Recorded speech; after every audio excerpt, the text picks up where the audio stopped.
Friday. Sorry, we're late. We were having hiatus, back from hiatus, like, you know, creaky, haven't used it lately problems, technical problems. So sorry about that. I'm Jen Wilson. I am with Convergence Coaching, and I'm here today with my very good friend, Amy Vetter. And Amy and I are here to talk about leadership issues facing the profession with you all. We're hoping you'll interact with us, and leadership issues facing us in our lives as well. And so what we thought we'd do, because we've had like 5 weeks off or something from Leadership Lunch Chat, maybe longer than that. It's definitely been at least 5. That we better review what's happened to us in that 5 weeks, because we've been all over the place, the two of us. We're at the height of our busy seasons from a travel perspective, and interacting with firms and speaking at conferences, and having the opportunity to facilitate retreats and all that jazz. And because of that, we're getting lots of different sort of consistent themes and messages. And we thought we'd talk about that, but also just give an update on us. So I'm going to start with you, Amy. Maybe you want to say a little bit about your last 5 weeks, and I'll share a little bit about mine. Yeah. So this is the important part that we talk about for everyone going through busy season, is life doesn't stop. So I know Jen's going to share some of the stuff that's been going on in her life. At my side of it, between conferences and working with firms, I've been also with my son doing college visits. So real life needs to fit in during all of that time, and really being present for him during that. So even when you're busy, how you're figuring out your boundaries with that, because it's for us, a stressful time, work-wise, good work-wise, but also very stressful, and just trying to keep everything going. And I think we talk a lot about, from a leadership perspective, when things are busy and you've got work to do, and how you actually separate that to be present for the people you care about and around you. That it is possible. It's just having the right practices within you to get yourself centered and be able to put things in a box when you need them, because real life doesn't stop. And Jen's definitely been through the ringer the last few weeks. So I think that's really important that we think about those things even during busy season. I mean, one thing that I've really been proud of a firm that I've been working with, and it really goes to this example of busy season, is that they decided to start one of the hardest consulting jobs they've ever done during busy season. And most firms, will say we got to wait till May and so forth. But because we started it during busy season, we're ready to launch and go during the time when people are available. And so there's always a way. It's hard to, do hard things, working on the business instead of in the business, having family things that need to get done, and be able to be present and enjoy it when you're busy. But there is a way when you actually prioritize what's going on in your life, and sometimes you don't have a choice. So I'm going to tee it up to you, Jennifer, with not having choices sometimes and what's happening in your life. Well, for sure. I mean, yeah. I mean, my 2022 has been very odd so far. And what Amy's alluding to is my mother passed on June 11th, Della Hester Lee. And we had her services this past Monday, July 11th. That obviously is brutal. And I've talked on Leadership Lunch Chat about trying to keep them alive during COVID. And, I've shared that that's one of the things that I have been doing, is taking care of my two parents, and so blessed to have had them as long as I've had them, and all of those things. In addition to that, though, both of my business partners, each had 6-week, really unexpected, significant medical leave issues. Mm-hmm. so we had, as we scheduled our busy season, we didn't necessarily anticipate those, and they didn't happen, luckily, at the same time. There was, and then we also had a really key person go out on maternity leave, which of course was planned and scheduled. But gosh, what a rough last 90 days. I mean, I've been strapped to a rocket ship or something work wise, because, we said a lot of yeses, figuring we were going to be at full capacity for all three partners, and then we weren't. And it was, what those yeses needed to be managed. And then I had my mom, fail and then die. And it was unbelievable. And so, first I'll just remind everybody that, like, my personal motto and my hashtag that I try to remember to use when I post is unstoppable. I have a rock here that I keep on my desk that says unstoppable, in my faith rock or prayer rock.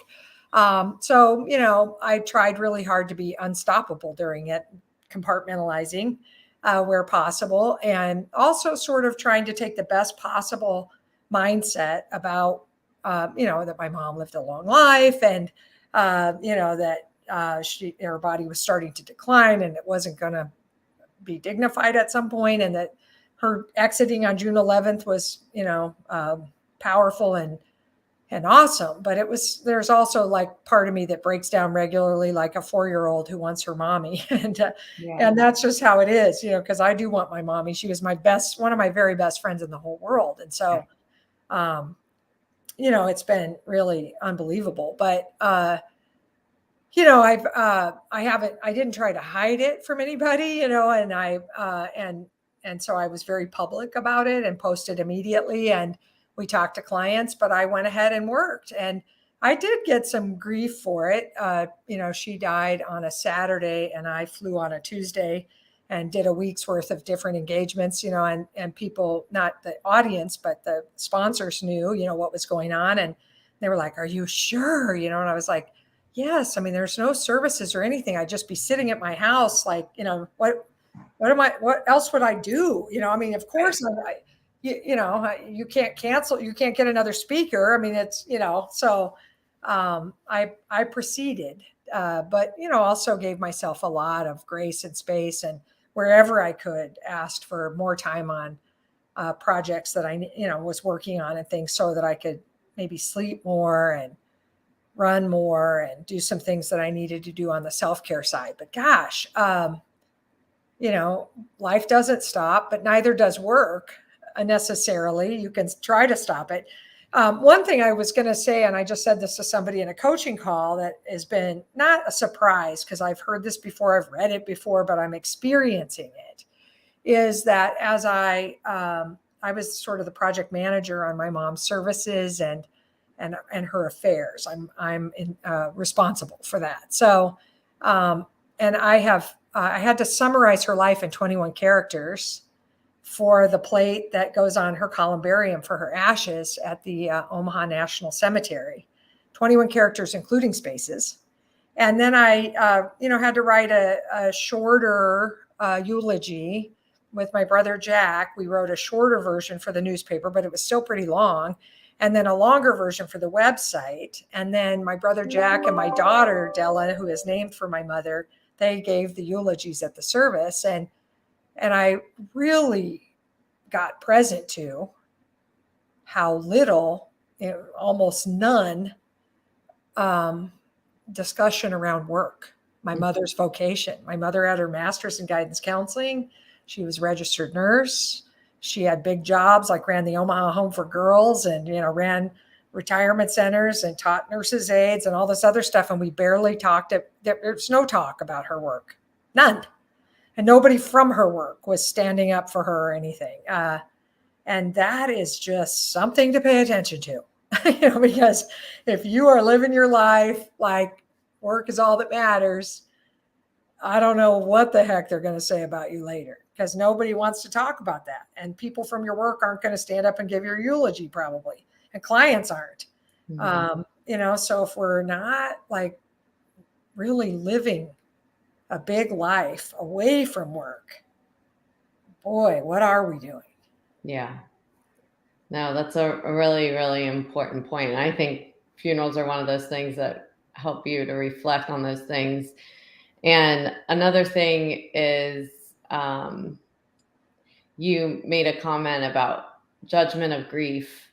Um, my son right now has uh, a friend whose a parent died, and then his girlfriend's having some family medical issues as well. And so everyone kind of around him is in that. And that was a discussion that we had, of how you have to be the supporter of someone in the way that they choose to grieve.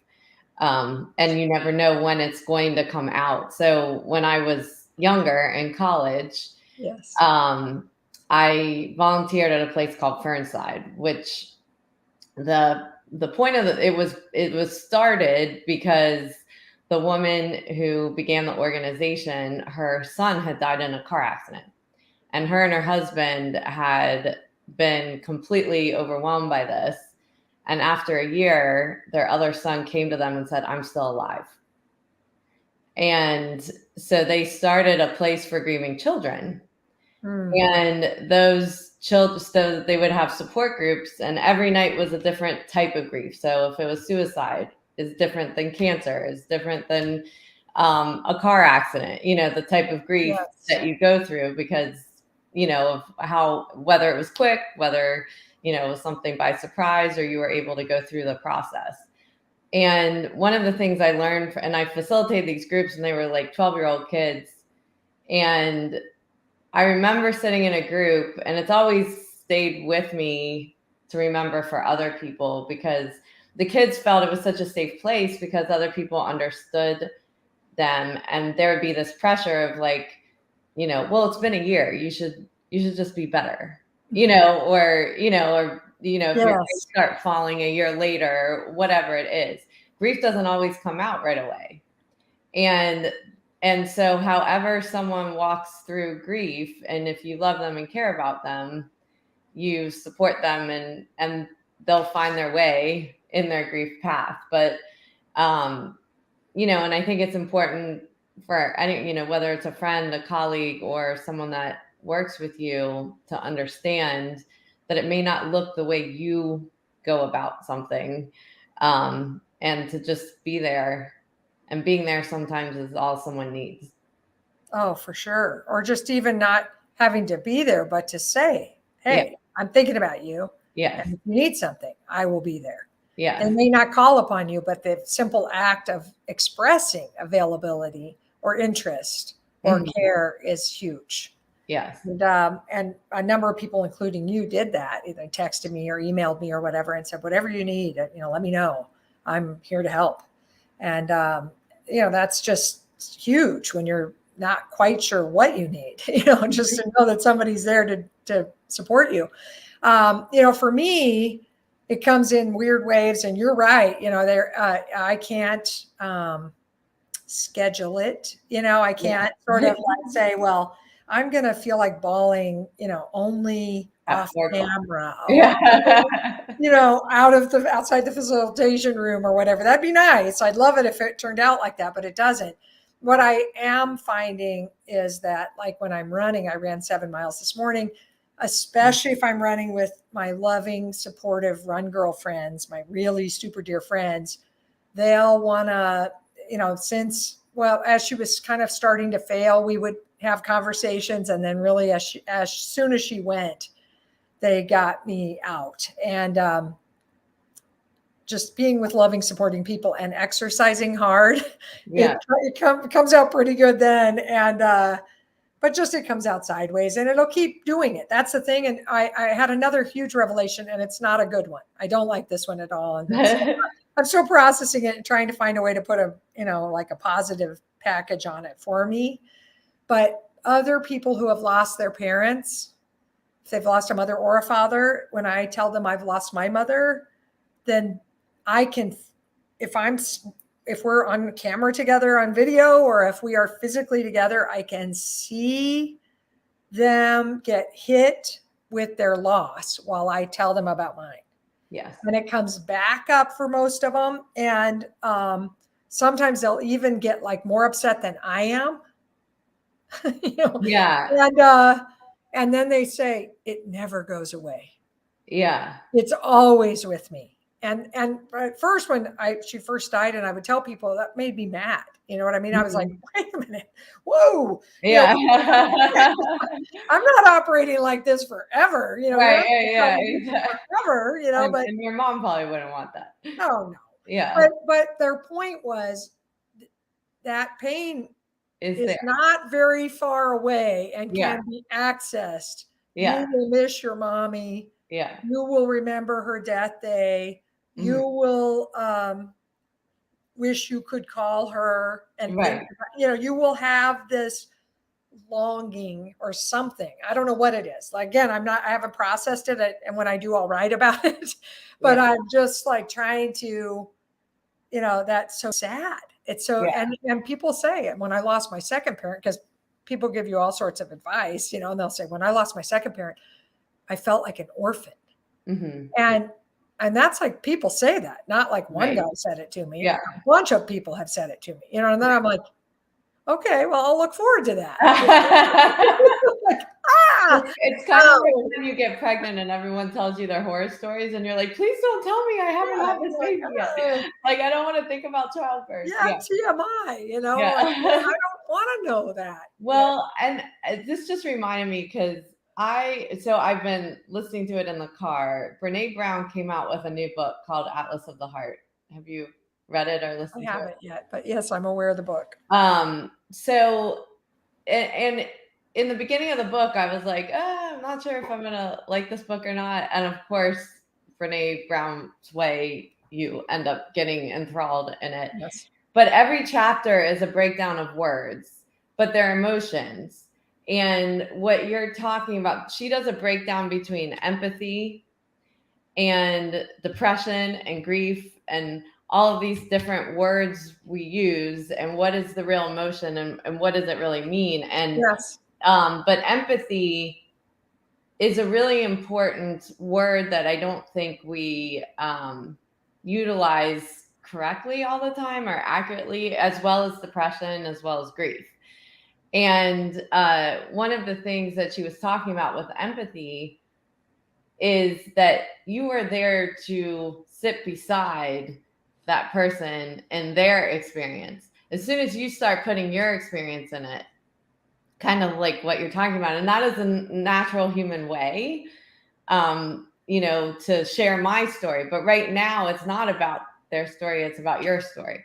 And so when people go that level, not intending to, but this is an important leadership lesson, I think, too, Yes. Love it. is we interrupt the flow of what someone's going through or what they need at that moment and not allowing yourself to go into your deep grief because Mhm. someone else is grieving. So at that, like, kind of like where we started is, supporting, that person in the way they need to be supported. But if you start going into your own grief, you've now lost empathy because now you've gone too deep and you've gotten too far into it. Like there has to be a boundary of how you support another person and not make it about your own, which is what she talks about is such a hard skill Yes. to have in there. And you can't fall in the line of pity. So I thought that was a really I important love it. part because you can share your story and then take you into a different place, and now you're like more confused, more upset, possibly, or or worried about other things now instead of just in the spot of letting you cycle through the emotions. But the last thing you want is pity. And so that's not something you want either. And there's these lines where we go in these emotional states, and also knowing what is grief versus depression. And when you go through grief, you are going to have these moments of just, I've gone through grief too, where you scream and Yep. you Done it. you cry or Done it. whatever. There's a difference between clinical depression And knowing you're in a grieving period and there isn't necessarily a timeline on that. Like everyone is different. And I think that's important. Whatever whatever someone is going through is how you learn how to stand by their side without trying to interrupt the flow of what they need and let them cycle through what they need to cycle through emotionally, which is a hard skill. Yeah, I think it's intentional. See, so Yeah. I mean, it's not just a skill, it's an intention, because I don't think you develop the skill, unless you're You intentional. gotta practice. Right? Yeah. But I Yeah. mean, but you've got to put your brain in it. It's a mindset, right? It's It's a a mindset mindset. called it's not about me. Yes. It's all about you. It's not about me. Yes. That's what the mindset is. And there's times when I'm fine having somebody process with me. You know what I mean? It is a bonding thing. Like we're doing something different. If you come alongside me and cough up your grief too, right, I'm fine with that. But you're right. Then you tell me all the horror stories that are coming for me or something, or judge me. I did get one email like a week or two after I did an engagement from an audience member, and he was like, "I can't believe you came and spoke to us, 10 days after your mom died or whatever." And I felt a little tiny bit judged or something, for that. But I was like, hey, in some respects, like there's the 5 stages of grief, and stage 1 is, and they're not linear, and you cycle through them in all kinds of different ways. And but stage 1 is avoidance or denial, right? So, I got to go visit other things and leave funeral planning and leave the grief.